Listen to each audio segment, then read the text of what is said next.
Welcome to Time News Studios.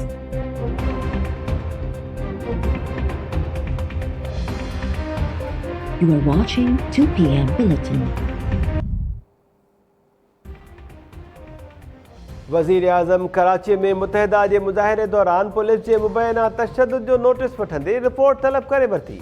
वज़ीर आज़म इमरान खान पंहिंजे tweet बयान में चयो आहे त मुतहदा के कारकुननि ते पुलिस जे तशद्दुद जो सख़्तीअ सां नोटिस वरितो अथमि।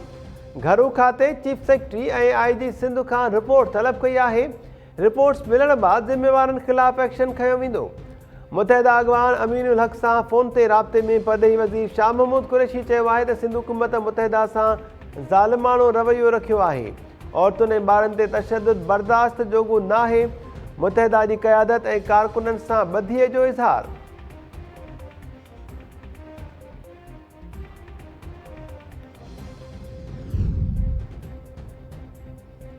वॾे वज़ीर मुराद अली शाह जो मुतहदा सां वास्तो रखंदड़ वफ़ाक़ी वज़ीर अमीनुल हक़ सां फ़ोन ते राब्तो। कराची वाक़े खे लिसानियत जो रंग न ॾियण ते इतफ़ाक़। अमीनुल हक़ तरफ़ां टंडो अलयार वाक़े में हुकूमती क़दमनि ते इत्मीनान जो इज़हार। वॾे वज़ीर चयो आहे त वाक़े जी जांच कराए ज़िम्मेवारनि ख़िलाफ़ कार्रवाई कई वेंदी। सियासी तरीक़े सां ॻाल्हियुनि ज़रिए इख़्तिलाफ़नि जो हल कढी सघिजे थो। वॾे वज़ीर तरफ़ां मुतहदा खे बल्दियाती क़ानून ते ॻाल्हियुनि जी आछ। अमीनुल हक़ चयो त पार्टीअ सां मुशावरत बाद वॾे वज़ीर खे जवाबु ॾींदो।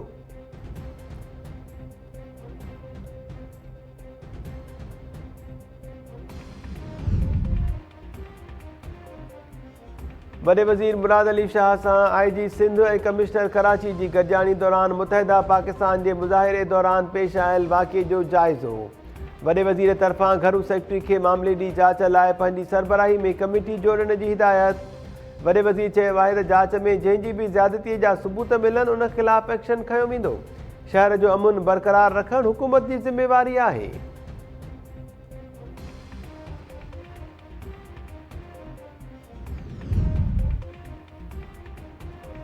रेड ज़ोन में वाक़े होटल्स ते PSL जूं टीम्स तरसियल हुयूं। मुतहदा खे रेड ज़ोन में न वञणु घुरिजे हा। इंतिज़ामिया न चाहींदे बि एक्शन खयो। कार्रवाई न कयूं हा त संगीन नतीजा निकिरनि हा।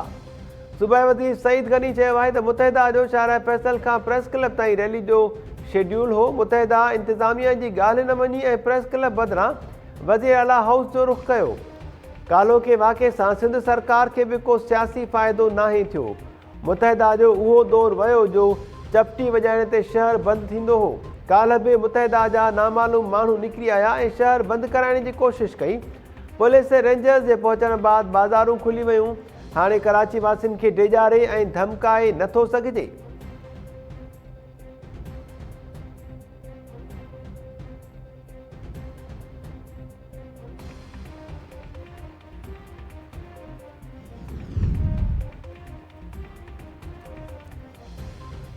जमात इस्लामी तरफ़ां कराचीअ में धरणो ख़त्म थियण वारनि ख़बरुनि जी तरदीद। बल्दियाती तरमीमी बिल जी वापसी ऐं मुतालबनि जी मञता ताईं धरणो जारी रखण जो ऐलान। हाफ़िज़ नईमुर रहमान चयो आहे त मुतहदा वारनि असांजे एहतजाज जो प्रेशर वठी धरणा हया। कराची खे तबाह करण में मुतहदा बि शामिल आहे। सिंध सरकार भली ॿियनि शहरनि खे अरबे रुपयनि जा फंड्स ॾिए पर कराची खे बि पंहिंजो हक़ ॾिनो वञे। मुतालबनि जी मञता ताईं एहतजाज ख़त्म न कंदासीं।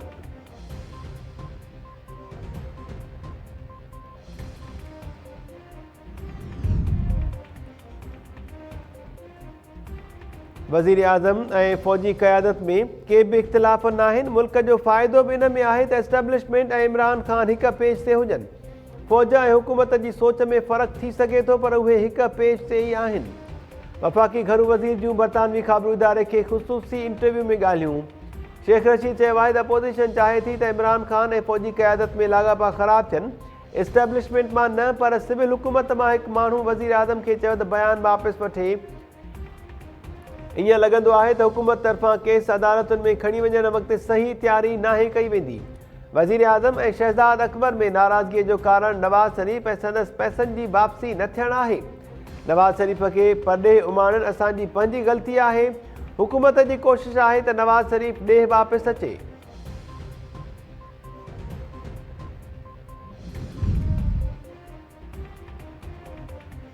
समुंड पार पाकिस्तान मुल्क में कानून जी हुक्मरानी ते एतमादी न आहे। उहे सीड़पकारी कनि त IMF ॾांहुं वञिणो ई न पवंदो। पाकिस्तान की तरक्की न करण जो कारण कानून ते अमल न आहे। वज़ीर आज़म इमरान ख़ान चयो आहे त ताक़तवर खे कानून जे मातहत आणणु जहाद आहे।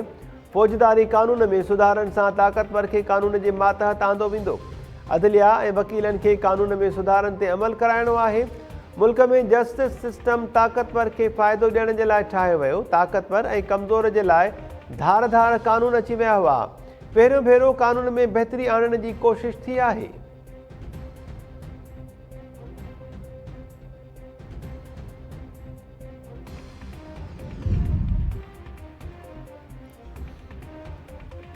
रियासत इहा कहिड़ी ज़िम्मेवारी अदा करे रही आहे जो लापता शहरनि खे ॻोल्हण बदिरां संदनि पघारूं बंदि करे छॾियूं। सिंध हाई कोर्ट लापता हेड कांस्टेबल ऐं उस्ताद जूं पघारूं फौरी जारी करण जो हुकुम ॾेई छॾियो। लापता शहरनि जे केस ते ॿुधणी दौरान पुलिस जी रिवायती रिपोर्ट ते कावड़ जो इज़हार। अदालत जांच ऑफिसर खे हुकुम ॾिनो त मिलिट्री कोर्ट खां पुछी ॿुधायो त लापता शहरी यूसुफ खे सज़ा मिली या न। वफ़ाक़ी घरू सेक्रेटरी खां 22 फरवरी ते जवाब तलब। लापता शहरनि बाबति केस में क़ाबिल जांच ऑफिसर मुक़ररु करण जो हुकुम।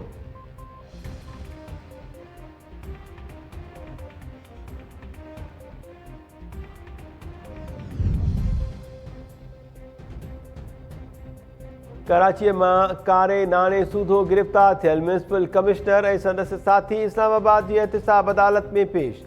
अदालत खे आगाहीअ में नैब चयो त हिकु प्लॉट जी ख़रीदारी वारे मामले में जाली अकाउंट्स जो स्कैंडल साम्हूं आयो। केस में हिकु शरीक जवाबदार शफ़क़त प्ली बारगेन करे चुको आहे। मसरूर मेमुन विकास ऐं धर्मवीर जे रिमांड बाबति नैब जी दरख़्वास्त ते फ़ैसिलो महफ़ूज़।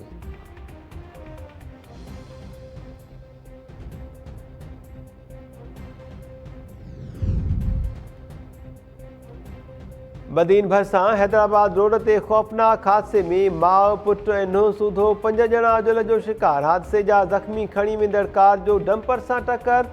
तलहार वासिन आसू संदसि पुटु साहब ॾिनो मलाह। नुंहुं गुडी मातली वासी मोहम्मद खटी ऐं अज़हर जतोई फौत। फोतुनि में 2 औरतूं, हिकु पुलिस अहलकार, हिकु बैंक मैनेजर शामिल।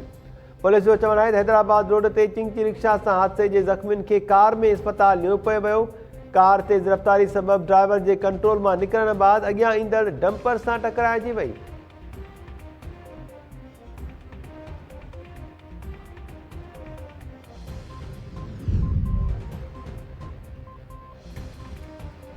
अञा रूल्स ई न ठहिया आहिनि त कार्रवाई कीअं करे सघिजे थी। रूल्स पेश कयो न त नैब जूं SOPs मुअतल करे छॾींदासीं।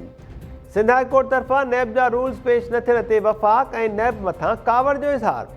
असिस्टेंट अटॉर्नी जनरल चयो त नैब ऑर्डिनेंस में ॿीहर तरमीम सबबि रूल्स ठाहिण में देरि थी। अदालत नैब ऐं वफ़ाक़ खे रूल्स पेश करण जे लाइ 1 महीने जी आख़िरी मोहलत ॾेई छॾी।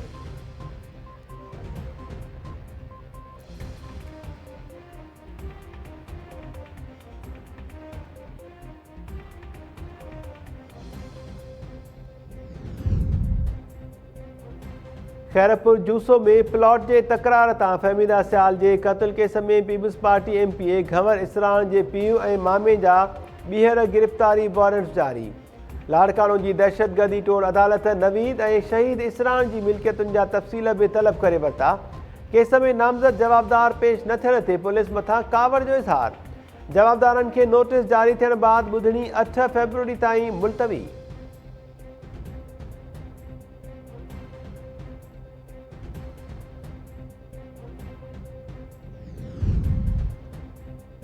सीता रोड में आपघात कंदड़ शागिर्दियाणी असमत के ब्लैकमेल करण वारे केस में गिरफ़्तार शमन सोलंकी जी वालिदा अदालत पहुची वई। नसरीन सोलंकी तरफां पुलिस खिलाफ़ दादू जी अदालत में दरख़्वास्त दाख़िल। शमन सोलंकी जी वालिदा जो चवणु आहे त पुटु पोटे ऐं नुंहुं खे कूड़े केस में फासायो वियो आहे। असमत पाण 1.5 साल अॻु पुटु शमन सोलंकी सां निकाह कयो हो। रुख़सतीअ जे लाइ घुर कई त असमत जे वारिसनि पुट ते हमिलो कयो हो।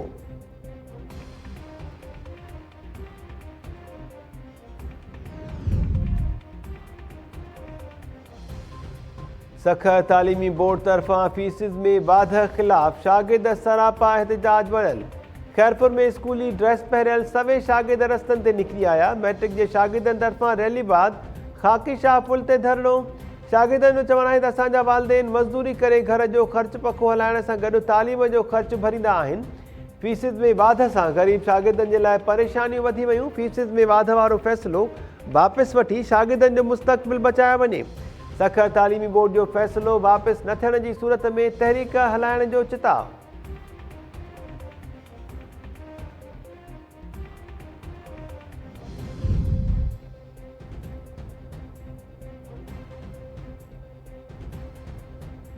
वकार ज़का सोशल मीडिया ते ॿियनि सां गॾु FIA खे बि लगातार हिरासां करे पियो। सिंध हाई कोर्ट तरफ़ां क्रिप्टो करेंसी केस में FIA जे जवाब ते हैरत जो इज़हार। जस्टिस मोहम्मद इक़बाल कल्होड़ो पुछो त वकार ज़का FIA खे कीअं हिरासां करे सघे थो। FIA अहलकारनि चयो त वकार ज़का FIA वज़ीर आज़म ऐं स्टेट बैंक ख़िलाफ़ सोशल मीडिया ते तौहीन वारियूं वीडियोज़ अपलोड करे रहियो आहे। वकार ज़का जे वकील तरफ़ां अॻिते कंहिं बि ख़िलाफ़ मवाद अपलोड न करण जी ख़ातिरी। अदालत वकार ज़का खे जांच में सहकार जी हिदायत कंदे चयो त जांच में तलबी जे लाइ वकार खे पहिरीं बाज़ाब्ता तौर नोटिस सुम्हारियो वञे। खेसि हिरासत करण खां रोकण वारे हुकुम में बाध।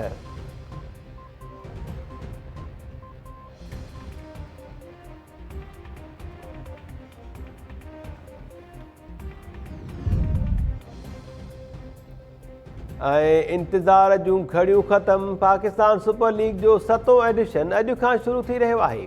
दिफ़ाई चैंपियंस मुल्तान सुल्तान्स ऐं कराची किंग्स में पहिरियों दंगल थींदो। कराची में नेशनल स्टेडियम ते इफ़्तिताही तक़रीब जूं तयारियूं मुकमल। आतिफ़ असलम सूधो ॿिया फ़नकार सुर विखेरींदा। PSL जे मौक़े ते सिक्योरिटीअ जा सख़्त इंतज़ाम।